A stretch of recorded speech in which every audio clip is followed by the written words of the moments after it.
Sebagai dua negara demokrasi besar di dunia, Indonesia dan Amerika Serikat terus merapatkan kerjasama termasuk dalam isu ekonomi.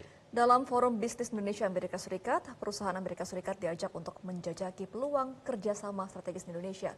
Selengkapnya dalam liputan VOA berikut ini. Selama hampir setahun, Indonesia dan Amerika Serikat berada dalam kemitraan strategis komprehensif. Hubungan kedua negara semakin mendekat. Selain menjadi mitra komersial dan strategis yang penting, AS menyebut Indonesia punya kedudukan yang tepat untuk memimpin kemajuan ekonomi kawasan. Indonesia continues to lead the way as IPEF partners now turn from negotiating to the important step of operationalizing their agreements across the supply chain, the clean economy, and the fair economy pillars of IPEF. Forum bisnis ini termasuk dalam rangkaian peringatan 75 tahun hubungan diplomatik Indonesia dan AS. Menlu Retno Marsudi menegaskan pentingnya pemahaman budaya dan kapasitas negara sebagai kunci sukses berbisnis. As Indonesian part, we open our door for collaboration with any countries to realize the economic potential, of course, and therefore the win-win paradigm must be prioritas in the U.S.-Indonesia business relation. So what we need from the U.S. is more investment and fewer trade barriers. Indonesia dan Amerika Serikat menaikkan status kerjasama menjadi kemitraan strategis komprehensif pada kunjungan Presiden Joko Widodo ke Gedung Putih November 2023 lalu.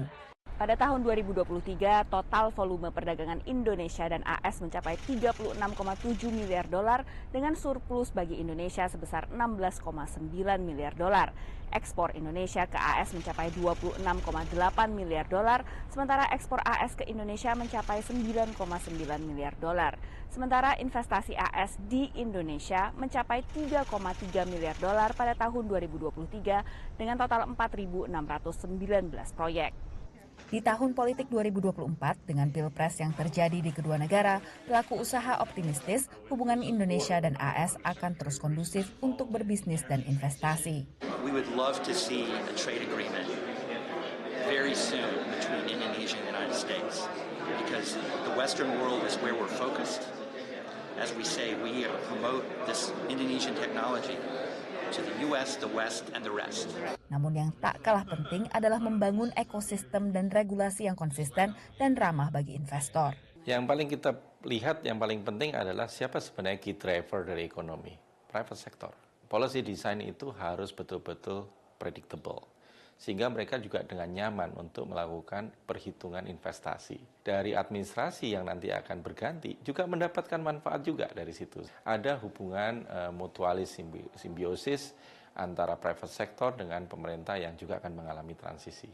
Akhir tahun 2024, Departemen Perdagangan AS akan memimpin misi perdagangan Smart Cities atau Kota Pintar dengan mengunjungi Jakarta, Denpasar, dan Nusantara, serta mengajak perusahaan AS yang tertarik untuk berinvestasi di Indonesia. Dari Washington DC, Virginia Gunawan, Eva Masri Eva, VOA. Jelajahi cara baru mendapatkan informasi. Download Metro TV Extend sekarang.